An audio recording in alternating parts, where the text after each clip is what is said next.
Mr. Speaker, you will recall that the Economic Recovery Plan combines fiscal responsibility with a clear path to growth, employment, and more significant economic development under 7 themes. Mr. Speaker, across the themes, there are 30 commitments, and several stakeholders inside and outside the government are involved in the planning and executing of the various initiatives. Of the 30 commitments, just over 2/3, or about 20 initiatives, have been successfully implemented with measurable outcomes, and over 80% of the initiatives are on track. The ongoing implementation of these initiatives has contributed to greater levels of economic activity and the expansion of Bermuda's economy. Some of these includes the following initiatives in particular: economic investment residential certificates, extension of the temporary residency certificate, online SME marketplace, establish subsea communication sector, implement minimum wage, lower interest rates to reduce mortgage costs, BEDC's COVID support to small and medium-sized businesses, increased affordable housing, Uptown Development Authority in Northeast Hamilton, youth employment strategy, reduced medicine costs, energy regulatory sandbox, economic empowerment zones in Southeast Hamilton. Mr. Speaker, some of these initiatives remain a work in progress due to the enormity of the projects. One such example is the Times Bay Waste to Energy project, a massive infrastructure project of national significance. This project involves a partnership with KPMG working with the Ministerial of Public Works technical officers to bring this plan forward. The anticipated outcomes is a refurbished Times Bay that burns trash more efficiently, reuses wastewater, produces energy to power the plant, and enables the government to sell surplus energy to Belco.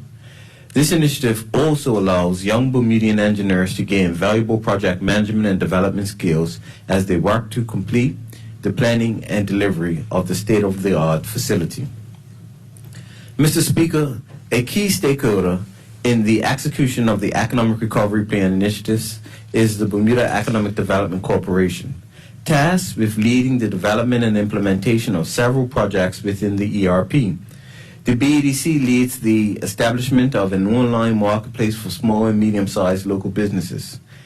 I am happy to share that following the completion of the IT platform and the enabling mechanisms, BEDC launched the initiative last month during Global Entrepreneurship Week. This platform is an excellent opportunity for Bermuda's entrepreneurs to grow their brand locally and internationally, and I encourage and welcome BEDC's 300 residents businesses to participate. Mr. Speaker, the BEDC has also experienced success with establishing residential developments in the East, West, and Central Parish Economic Empowerment Zones. While initiatives of this type take some time to gain the desired traction, significant steps have been made, particularly with properties in Pembroke, EEZ. Overseas investors have expressed interest and made material commitments to redeveloping an existing property in south-north of the city of Hamilton. This success will be a catalyst for additional investment. Mr. Speaker, Bermuda has been learning to live with the long-term impacts of the pandemic and COVID-19. While navigating the pandemic's uncertainty, the government ensured that small businesses received the support they needed to survive. Through the highly efficient BEDC, the government provided millions of dollars in financial relief to small and medium-sized businesses and their staff so that they could remain afloat during difficult times. Mr. Speaker, the government has established the required regulatory framework to create the foundation for specific economic investment. The government has done its due diligence to ensure that ERP initiatives are enabled or enshrined in law to help provide investment and economic opportunities that support the creation of jobs, increase the population, and offer investment opportunities. Recently, for example, establishing the subsea communication sector resulted in Google taking advantage of the opportunity provided through the new legislation to invest in Bermuda. Mr. Speaker, another completed and ongoing ERP initiative is the excellent work done to reduce the cost of many on-island medicines. It was instrumental that the Bermuda Health Council created a national drug formulary to improve decision-making. This formulary will continue to review and determine with stakeholders what will be considered critical medicines, obtaining essential data on the use and pricing of medications from pharmacies and wholesalers will help improve access, set minimum pricing, and reduce consumer costs of such medicines. Mr. Speaker, another success story emerging from the ERP is the recent announcement of the combination of additional affordable housing units under the leadership of the Bermuda Housing Corporation. It was in the works for a short while, and the government was pleased to add this economic activity to the market. More importantly, adding affordable homes for Bermudians is an ongoing objective. Through continued infrastructure investment, the Ministry of Public Works will increase affordable housing stock throughout the country.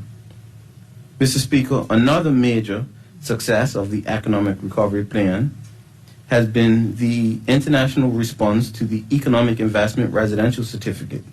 This initiative, which was proven very attractive, is now in the third year and has seen several individuals and their families take advantage of it.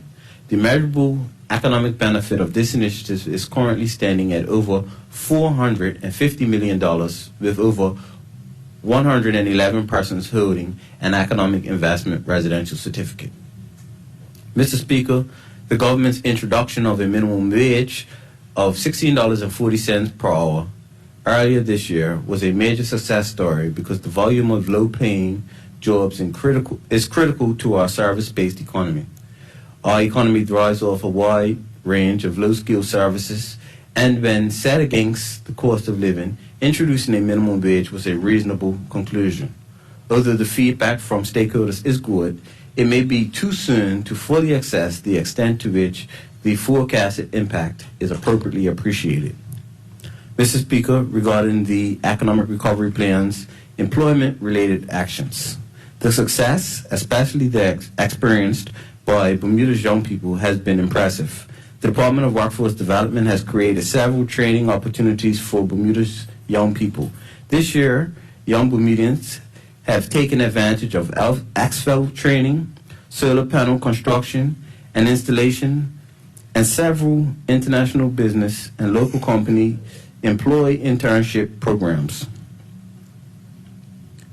These training opportunities directly lead to employment opportunities.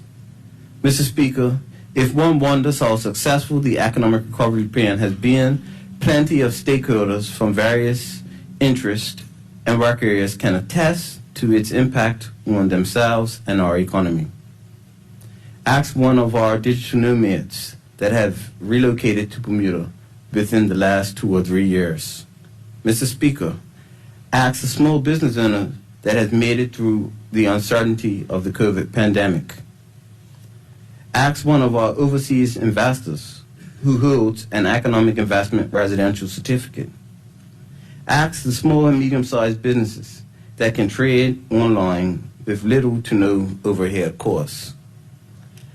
Ask the young Bermudians who have recently completed professional technical training through the Department of Workforce Development and have an entry-level job to wake up to each morning.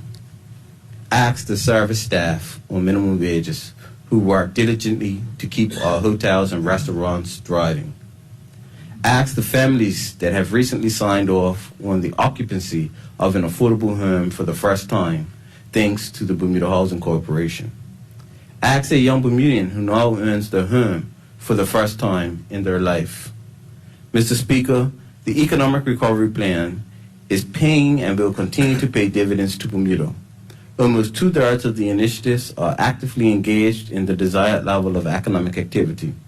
Many of the initiatives will remain ongoing, while some, like COVID relief program, will fall away. The plan focuses on creating a thriving environment for the creation of jobs.